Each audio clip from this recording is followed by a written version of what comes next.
iniciar com essa história. João capítulo 5.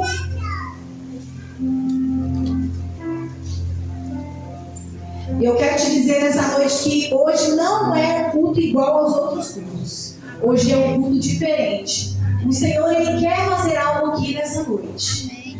Não que Ele não tenha feito nas outras noites, mas o que passou, já passou. Que a unção ali foi para aqueles dias. Hoje Ele tem uma unção nova para ser derramada sobre a sua vida. Amém. Mas somente aquele que crê vai receber.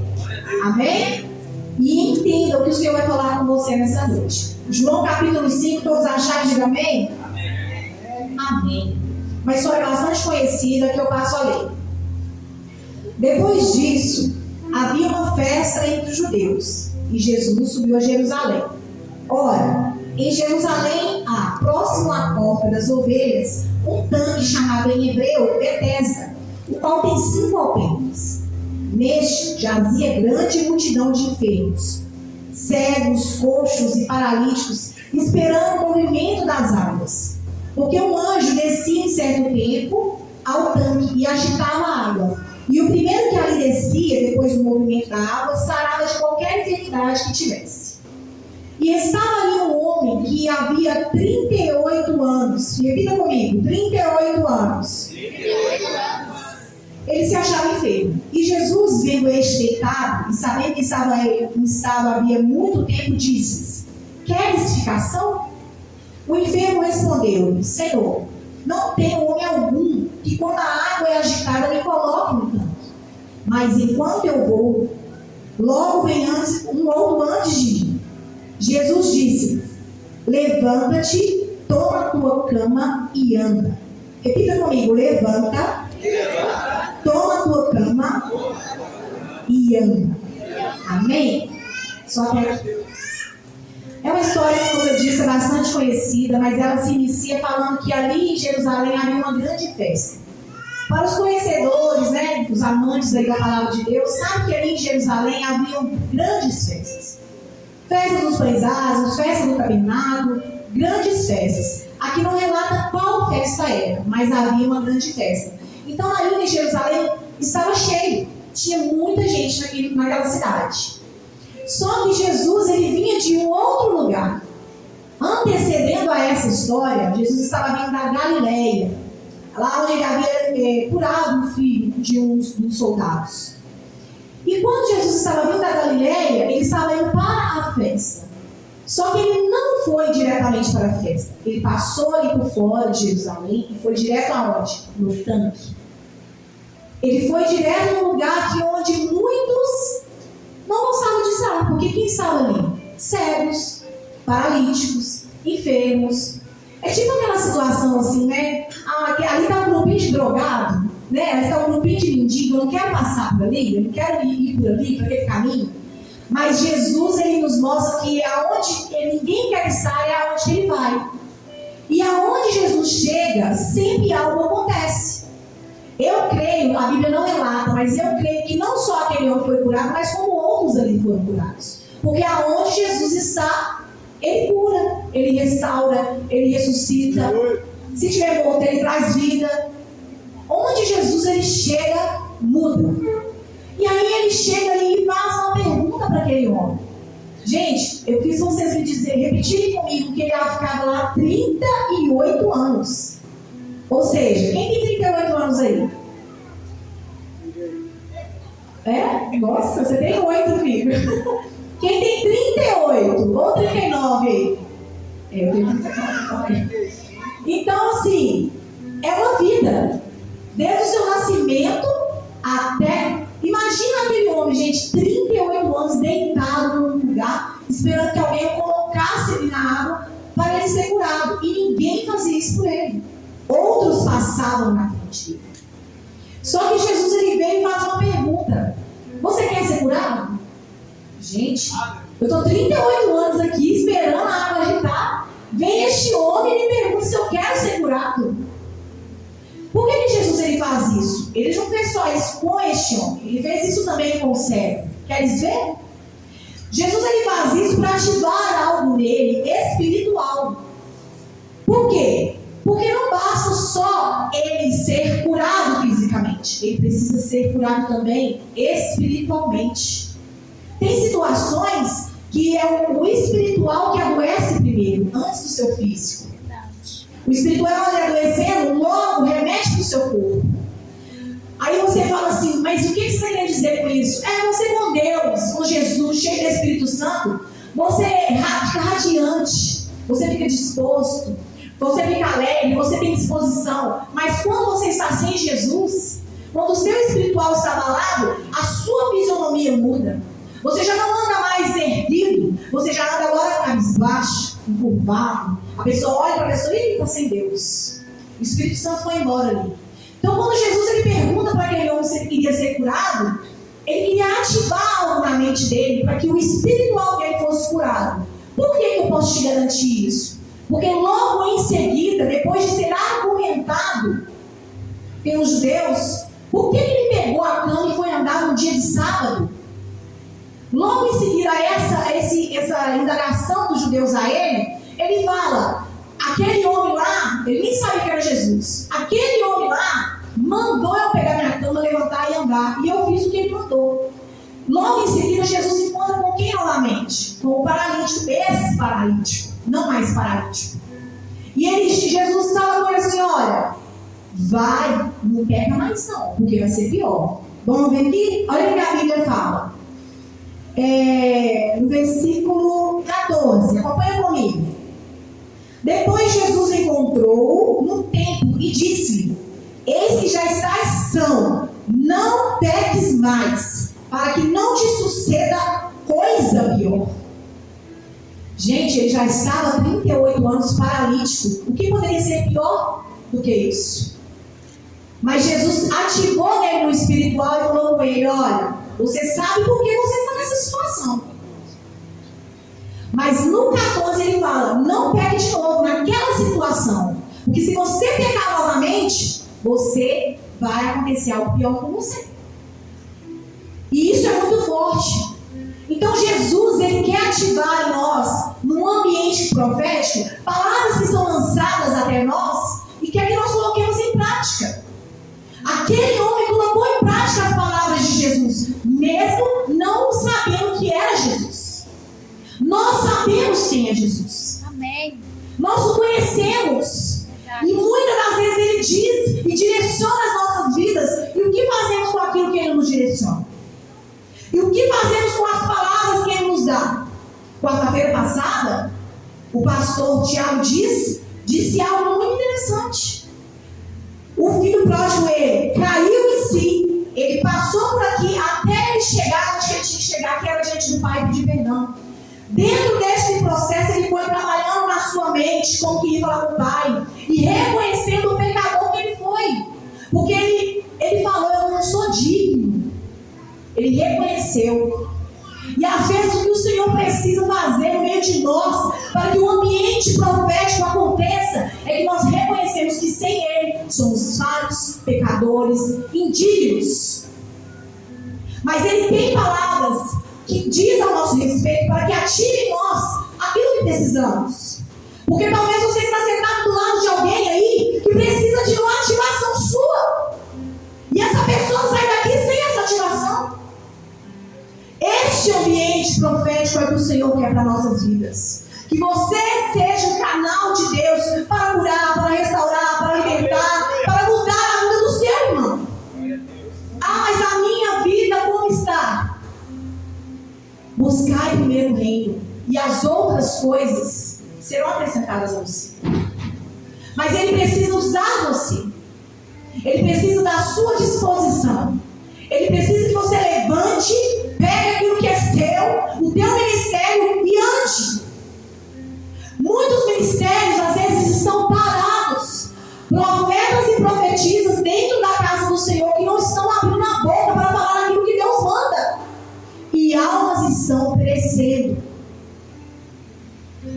Este homem aqui, ele tinha tudo para voltar a errar, ou para voltar mesmo até a desanimar. Porque ao invés dos judeus se alegrar com a cura dele depois de 38 anos, eles estavam indagando por que ele pegou a cama e estava andando. E o que eu levo com isso? Quando nós levantamos no fizer e fazemos a vontade de Deus, haverá levantes. E eu coloquei aqui uma observação, que eram homens de grande respeito, conhecedores da lei. Quem eram esses? Os judeus. Eles conheciam a lei, eles conheciam a Deus, eles sabiam quem era Deus. Mas eles estavam indagando por que aquele homem foi curado. E se eu for colocar um título nessa pregação, eu colocaria: eu preciso calar as vozes. Porque existem vozes que às vezes vai vir até você e vai fazer com que o seu ministério faça com que você deite numa cama e fique ali paralisado. Você precisa calar as vozes. Eu preciso calar as vozes. Não só vozes de pessoas, mas as vozes do nosso adversário dizendo: você é digno, você não é capaz, você não vai conseguir. Você está achando que do jeito que você está aí você vai conseguir fazer alguma coisa? Quem que te chamou? Aleluia. Quem é que te chamou? Aleluia. Quem é que te fez? Quem é que te conhece? Ele te conhece tão bem porque ele sabe o seu deitar, o seu levantar, quantos fios de cabelo você tem na sua cabeça e as intenções que estão dentro do seu coração. Ele te conhece. Quem é que te chamou? E às vezes uma simples voz faz com que você pare o ministério que Deus te chamou. E há necessidade de ter quem pregue. Há necessidade de ter quem profetiza, quem revele. Porque para que a igreja não pereça, para que a igreja não se esfrie, cada um tem que estar dentro do seu papel no corpo de Cristo. Se eu sou mão, eu não posso querer ser pé. E se eu sou pé, eu não posso querer ser braço. Então, se eu sou boca, eu tenho que ser boca profética no lugar. E o ambiente, ele fica profético, porque aqui precisam de cura. Aqui precisam de libertação. Aqui precisam de mudança de vida. Eu sou uma pessoa que preciso. Tem mais alguém que precisa? Então, preciso de você. Preciso que você dê lugar a este ministério que Deus colocou no seu coração. Eu não sei qual ministério que eu tenho. Vai para o quarto. Bate o seu joelho no chão e pergunta ao Senhor, que Ele vai te falar. Vai para a intimidade com Ele, que Ele vai te falar. Se aquele homem tivesse dado ouvido àquelas vozes, ele poderia ter se esfriado. É mesmo, né? Hoje é sábado, eu não podia ter feito isso. E ele poderia deixar com que as vozes fizessem com que ele voltasse para aquele mesmo lugar que ele se encontrava. Mas Jesus, ele entrou naquilo que era impossível para aquele homem e curou. Em paralelo com essa palavra, eu quero trazer algo que quando eu estava estudando, bem no início aqui no versículo 2, vai falar assim que estava próximo à porta das ovelhas. Já teve várias quartas-feiras aqui na igreja que o pastor colocou sobre essas portas. E às vezes quando você que não estuda a palavra de Deus, ou que já estudou, você vai saber do que se trata. Era uma porta, como eu vou dizer, que passavam ali por ali ovelhas mesmo, mas que tem um significado de salvação. Mas não era uma única porta que havia em Jerusalém, eram 10 portas. E aqui teve as ministrações de cada porta. A porta do monturo, do peixe, do gado, da água. Os curiosos aí, leiam Neemias 3. Vocês vão entender sobre essas portas. Então, o que acontece? Estava Jerusalém toda rodeada pelo muro. Jesus passou por essa porta, ou seja, ele não entra por essa porta e vai direto no tanque. Só que a história de Neemias, ela é linda, porque sem a atitude de Neemias lá atrás, talvez as portas não estariam ali. Porque Neemias era um copeiro do rei. E um dia ele ficou sabendo que a cidade dele tinha sido devastada, que os muros e as portas tinham sido destruídas. E ele, de íntima compaixão por onde ele está, de onde ele veio, ficou triste. E o rei observou a tristeza de Neemias, porque era um homem de confiança do rei Artaxerxes. Esse nome parece que a gente vai embolar a língua. Artaxerxes. É isso aí. E o rei falou assim: Neemias, o que está acontecendo com você? Aí ele: a cidade dos meus pais, a minha cidade foi destruída. E ele: mas o que eu poderia fazer por você? Ele: o senhor me permitiria ir para reconstruir a cidade dos meus pais? Neemias foi lá, reconstruiu. Só que chegando lá, tinha outras vozes também. Sanbalat e Tobias se levantou contra a reconstrução. E o que Neemias fez? Ele colocou guardas para vigiar. Às vezes nós precisamos de pessoas, ou às vezes nós precisamos de direcionamento de pessoas espirituais para nos ajudar a vigiar aquilo que está sendo reconstruído. No momento que nós estamos reconstruindo algo dentro de nós, existem as vozes que vão fazer com que os muros não sejam reconstruídos, que as portas não sejam reconstruídas. Neemias colocou ali pessoas para vigiar enquanto eles construíam. Se a gente parar para analisar a história de Neemias, talvez a construção era assim: um estava ali levantando um tijolo e o outro estava ali, ó, para ver se estava vendo alguém. Porque o intuito de Sanbalat e Tobias e dos demais era fazer com que a cidade não fosse reconstruída e que os muros não fossem levantados. Tanto é que, vamos trabalhar com o tempo, o homem ficou quantos anos paralítico? 38 o quê? Anos. Neemias levou 52 dias para reconstruir os muros. Às vezes nós nos agarramos ao tempo. Deus, mas eu estou aqui já tem tantos anos e nada acontece. Deus, mas se Deus quiser, em pouco tempo acontece. Se Deus não quiser, vai levar o tempo que precisar para ser levado. Talvez ainda não houve o amadurecimento que precisava. Mas quando você entender o que Deus quer sobre a sua vida, pode ser em um dia. Amém. Pode ser em 2 horas. 52 dias. Para quem conhece a história, reconstruir todo aquele muro que cercava Jerusalém e ainda 10 portas. Neemias fez com 52 dias. Eu não sei há quanto tempo você está para reconstruir algo na sua vida. Peça ajuda. Coloque vigilância. Porque aquilo que Deus tem sobre a sua vida, o nosso adversário não vai querer que você prossiga, não. Mas Deus, que é o dono de tudo, Ele quer que você consiga. Porque tem pessoas que precisam de você. Eu? Tão pequeno? Se eu for te contar a minha história, nem aqui é para pensar. É o pequeno mesmo que Deus quer usar. É o improvável mesmo que Deus quer usar. Porque Ele vai te encontrar nos improváveis mesmo. Porque os judeus não eram os conhecedores da lei, não sabiam toda as escrituras. Por que eles não eram usados? Porque a hipocrisia, porque a falta de amor, o zelo para as coisas de Deus pairava sobre aqueles homens. E o que o Senhor quer é um coração íntegro e sincero diante dele. É um coração que sim, fala que você não é ninguém, porque nós não somos mesmo. E se Ele nos usa é pela misericórdia dele. Porque se formos olhar algum merecimento, nós não temos.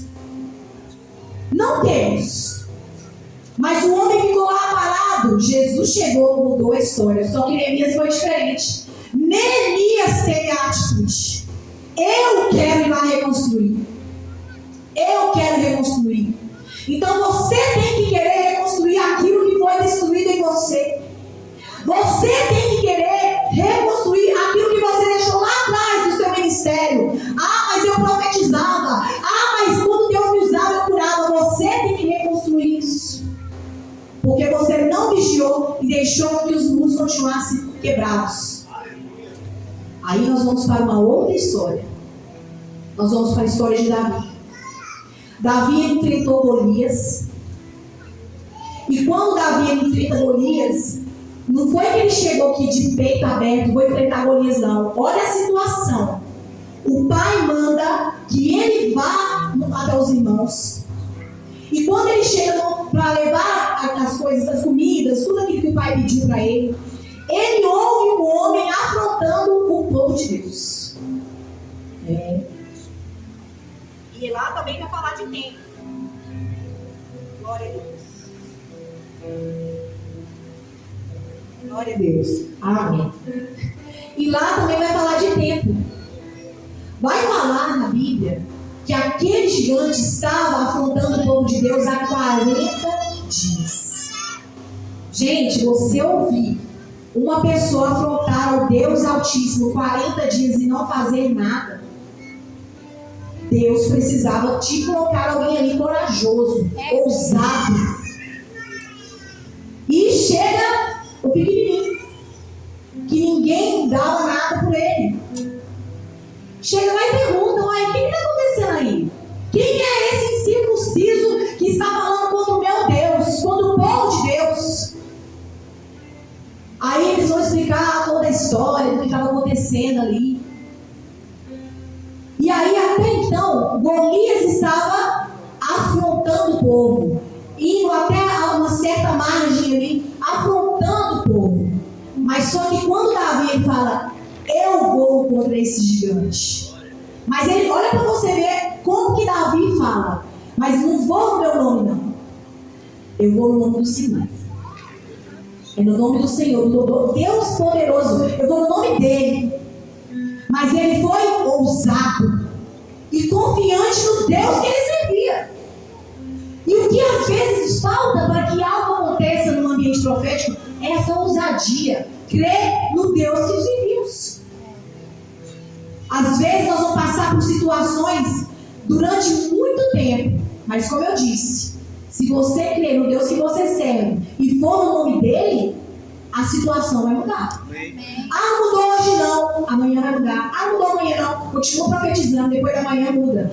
Continua profetizando, depois da manhã, continua profetizando. Glória. Vai mudar. Amém. E se eu fosse contar as histórias da minha família aqui, eu tenho tanto. Mas domingo eu não estava aqui. Meu pai estava sendo consagrado a pastor. Vocês entendem o que é isso? Um homem que era alcoólatra. Um homem que eu já falei aqui que a gente às vezes não se dava bem. Hoje eu amo meu pai. Um homem que traía minha mãe. E hoje vê ele com 68 anos sendo consagrado a pastor, de uma promessa que já tinha sido feita na vida dele. Mas ele não tomava uma posição. Mas hoje ele tomou uma posição e Deus honrou a nossa família. Amém, Senhor. Glória a Deus. Desde quando eu comecei a entender as coisas do Senhor, como eu ministrei também para os jovens, escolhas são nós que fazemos. Se você escolher continuar neste mesmo lugar, você vai continuar neste mesmo lugar. Se você tomar uma atitude: eu não quero mais estar neste lugar, você vai sair deste lugar. E Deus ele tem promessas na vida de todo mundo aqui. Se eu pegar o microfone e perguntar para cada um aqui de vocês as promessas, todos nós temos promessas. Todos nós temos algo que ouvimos do Senhor a nosso respeito para ser usado nas mãos dele. Mas por que isso não acontece? Porque nós tomamos escolhas erradas, precipitadas, ou talvez escolhas que não eram para serem tomadas. E Davi estava ali com ousadia, com confiança, mas sabe o que ele tentaram? Então vamos lá, vou recapitular um pouco para os irmãos entenderem do Senhor no meu coração. Com o homem paralítico, homens de grande conhecimento, homens importantes, indagaram a respeito da cura dele. Aqui em Neemias, homens que eram escarnecedores do povo de Deus, que zombavam do povo de Deus, Sanbalate e Tobias. E sabe o que aconteceu com Davi? Gente da própria casa. Eliabe, o irmão dele, a Bíblia fala que ele se acendeu em ira quando Davi falou que ia no nome do Senhor. Bate no seu peito e fala assim: eu preciso calar todas as vozes, menos a sua. Se ele tivesse dado ouvido ao irmão, se acendeu uma ira dentro dele, de Eliabe, porque ele falou que ia e ele não colocou fé. Meu irmão, aquele pastorzinho de ovelha lá, que ficava no meio do mato, das ovelhas lá. E o irmão já sabia que ele tinha sido separado para ser o filho dele. Às vezes o adversário ele já sabe quem você é na presença do Senhor, mas ele não quer deixar que você chegue no patamar que o Senhor quer te colocar. Te impede de orar, te impede de buscar. Hoje, gente, acontece tanta coisa, quando você vai ver o dia, já até passou. Já passou. Mas a prioridade tem que ser quem? Buscar em primeiro quem? O reino. E as outras coisas serão o quê? Acrescentado. É fácil? Isso requer disciplina. Disciplina. Se eu estudo para passar na faculdade, eu nem tenho disciplina. Se eu estudo para passar na escola, escola tem que ter disciplina. E se você quer chegar onde o Senhor quer que você chegue, você tem que ter disciplina. E quando Davi está ali, ele começa a avançar contra o inimigo dele. Não é mais um gigante que vem até ele. Ele começa a avançar. E ele, com a funda que ele tinha, ele conseguiu atingir a cabeça do gigante e ele foi por terra. Só que antes dele usar aquilo que ele tinha, quiseram colocar nele uma armadura que não era dele. E se você não entendeu isso, eu vou explicar. Às vezes você está querendo usar uma armadura que é do seu irmão aí do lado, não é sua. Não vai dar. Deus chamou cada um e sabe o que cada um tem. Talvez você tenha seu glória a Deus, dá uma glória a Deus aí, pastor Júnior. Glória! Eita! Talvez você tenha a palma. Bate palma aí, irmãos. Nossa! Eu vou usar, né? Bate mais forte. Isso! Talvez você tenha a sua alegria. Glória a Deus. Talvez você tenha o seu abraço. Mas você quer usar uma arma que não é sua. Você quer ser ministro de louvor e Deus te chamou para o evangelismo. Você quer ser evangelista, mas Deus te chamou para a palavra? Ah, mas eu posso fazer tudo? Não pode. Pode. Mas você tem que saber qual é a sua arma. Para quem Deus te chamou. E não querer usar a arma de ninguém. Davi foi tão convincente naquilo que ele era, que ele falou, não quero armadura. Tira isso daqui de mim, que isso não quero. Eu vou usar aquilo que eu tenho. O que é que você tem? Às vezes você não tem uma boa oratória, você é tímido, mas você tem uma boa oração. E aí você bate seu joelho no chão e o Senhor te ouve. Irmãos, não queira usar aquilo que não é seu. Não queira. E quando eu estava na minha casa estudando tudo isso, o Senhor falava assim no meu coração: ciclos precisam ser fechados. Para aquele paralítico, 38 anos. Para Neemias, 52 dias. Para Davi, aquela afronta do gigante foi 40 dias. E quando a gente vai estudar os 40 da Bíblia, todo 40 da Bíblia é ensinamento de ciclo para iniciar de novo. E o Senhor quer iniciar nós. Amém. E perguntar até quando você vai querer ficar usando a armadura que não é sua? Até quando você não vai colocar vigilância na sua reconstrução? E até quando você vai esperar que alguém te pegue e te lance na sua cura? Ele já colocou, ele já determinou, ele já falou, ele sabe o dia e sabe a hora de cada coisa acontecer. Mas sabe por que não acontece? Porque ele precisa que o ambiente seja profético. E quando eu gosto muito quando a pregação é temática, eu gosto muito de pesquisar o tema que foi abordado. E já foi falado aqui várias vezes, mas eu quero repetir para os irmãos entenderem. O que é ambiente profético? É um lugar com um momento ou uma atmosfera espiritual onde a presença de Deus se manifesta. É onde a fé, a adoração, a unção profética são ativas de forma intensa. De uma forma intensa. Permitindo que Deus fale, revele e opere de maneira sobrenatural. Então esse ambiente aqui não pode ser natural. Tem que ser um ambiente sobrenatural. Como que eu transformo este ambiente em sobrenatural? Não falando a língua que a gente fala. Falando as línguas dos anjos. Mas como mais? Vai dando glória. Vai dando glória. Feche seus olhos. Vive intensamente. Não deixe que ninguém nem na direita nem na esquerda te atrapalhe.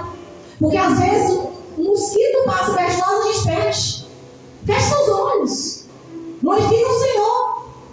Às vezes nós queremos só nos derramar pedindo. Mas o ambiente profético, ele vai além das nossas petições. Ele vai agir no sobrenatural aonde você precisa ir dentro. Porque eu não te conheço. Mas Ele te conhece. Ele sabe o que você precisa dentro do seu interior. Ah, mas eu preciso do pastor orar para mim. Nós oramos, né, pastor? A gente ora, gente.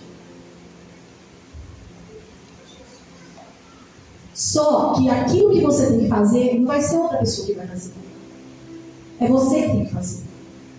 As águas agitavam, ele precisou que alguém colocasse ele lá dentro. Mas foi só Jesus chegar que ele já levantou e foi andando. Jesus está aqui, igreja. Jesus está aqui, o que mais precisamos? Não precisamos que eu agite as águas, que o pastor fale, levante, glorifique. Você precisa de ativar o sobrenatural de Deus neste lugar. Para que a cura aconteça, para que a transformação aconteça. Irmão, mas por que você está dizendo isso? Não é importante nós estarmos em comunhão? É. E sabe o que é mais importante? Porque eu que falo em línguas, ou porque eu que estou vendo algo, eu posso ativar em você aquilo que você não está conseguindo ativar. Mas eu sozinha vou conseguir fazer por você? Se o pastor que está falando, se os irmãos estão aqui ministrando, pede para levantar o louvor aqui, ó. Aí ele ia pegando fogo, eu também estava sentindo algo diferente, viu? A presença gloriosa de Deus estava neste lugar. Pede para levantar a mão, não levanta. Pede para dar glória a Deus, não dá glória. Pede para falar em outras línguas, não fala. Quer que ative o quê? Vai ativar. Sabe o que vai ativar? Se eu cansaço, olho para embora, fazer janta comigo, que amanhã tem que trabalhar. Quando você está aqui, tem que aproveitar este momento. É este momento aqui que nós temos que aproveitar para que a cura aconteça, para que a transformação aconteça, para que a restauração aconteça, para que as vozes que estão falando sejam apagadas da sua mente. Tampe os seus ouvidos para as vozes que estão dizendo que você não vai sair dessa, que você não vai conseguir se firmar, que você não vai conseguir atingir o ponto que você tem que atingir em Deus. Cale essas vozes. Amém. Cale essas vozes. Amém, meu Deus. Amém, meu Jesus. Eu preciso calar todas as vozes, menos a tua.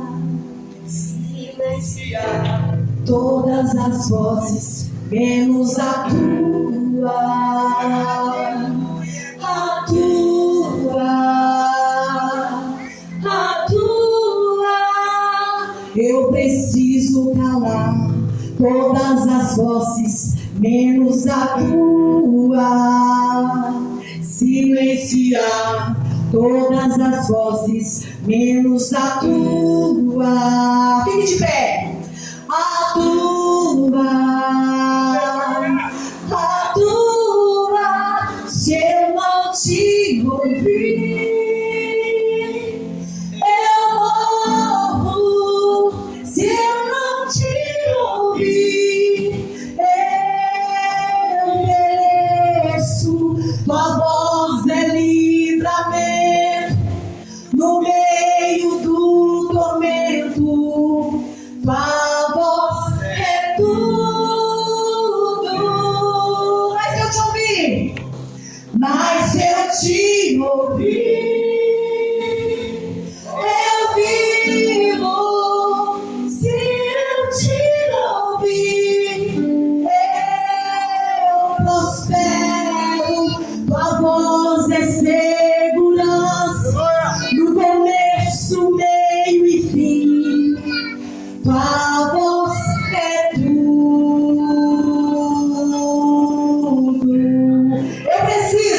Eu preciso calar todas as vozes, menos a tua. Silenciar todas as vozes, menos a tua. A tua. A tua. Vamos repetir. Eu preciso calar todas as vozes, menos a tua. Silenciar todas as vozes, menos a tua.